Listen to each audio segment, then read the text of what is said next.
1 Samuel 21:9, 1 Samuel 16, 1 Samuel 17:45.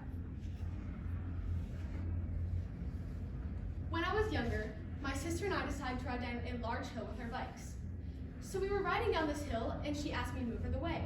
But I thought I was just fine where I was. What I didn't realize is my sister's only option in this moment was to run into me, a car, or the lake. She chose the car. And because I thought I was amazing at riding my bike, she ended up plastered to a car, when really none of us are professionals at the things we are born ready for. The gifts and talents God gives you aren't perfect. I would like to go over 3 different obstacles that could prevent us from using our gifts for God. My first point being people. Who are you relying on? Are you relying on people's encouragement or God?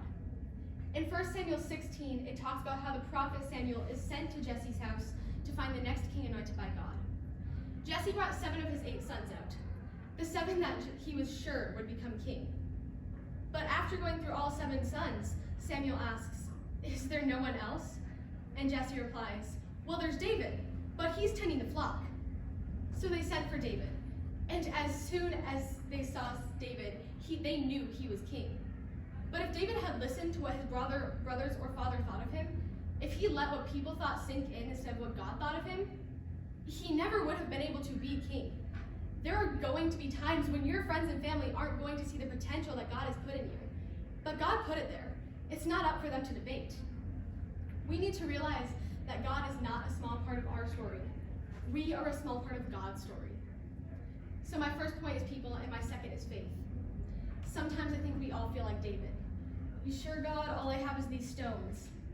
But what you have doesn't matter. Because if God says it's enough, it will be. In 1 Samuel 17, when David fought Goliath, he had 5 stones in a slingshot, but he defeated Goliath.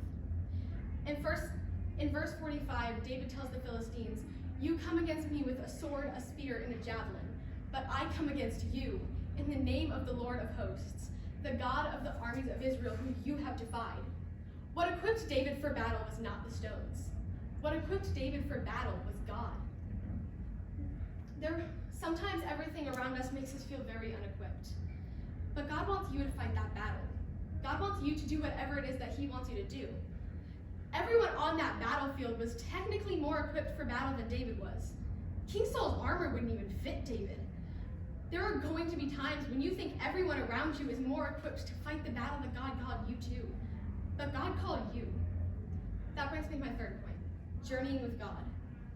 Like me on my bike, it was easy for me to expect to be a professional bike rider right then and there. But if you think that every battle is your destination, you're going to miss the journey that God has for you. There was a lot of time in between when Samuel was anointed king by Samuel and when he actually became king. And that time was the journey. In 1 Samuel 21:9, David came upon a town. And David needed a weapon to fight Saul. But they said, "We have no more weapons. We have no more except the sword you used to kill Goliath." David needed to go through the battle of fighting Goliath before he could even obtain the tools to fight Saul. The danger as Christians is having a destination mindset, thinking that we are walking towards this destination, this end. But right now, at this very moment, you are accumulating tools to do what God has for you. The point of walking with God is not to get to the end of the story. The point is to journey with God. The truth is, when you realize what God has called you to do, you might think you're supposed to be there right away. But not only is that you need to grow your talent, it's that you need to go through the journey that God has called you to. We need to realize that God is not a small part of our story. We are a small part of God's story. In fact, we get to be a part of God's story. Like me on my bike, I was not a professional day one. With the gifts and talents God gives you, you're not going to be a professional day one. God's goal is not to make us professionals. God's goal is to use us to bring him honor and glory. And that's why we need to 1, rely on God, 2, trust in him that he will equip you, and 3, don't forget the journey. My prayer for you all is that you would realize what God has for you, and you would realize you are a part of God's story. Thank you.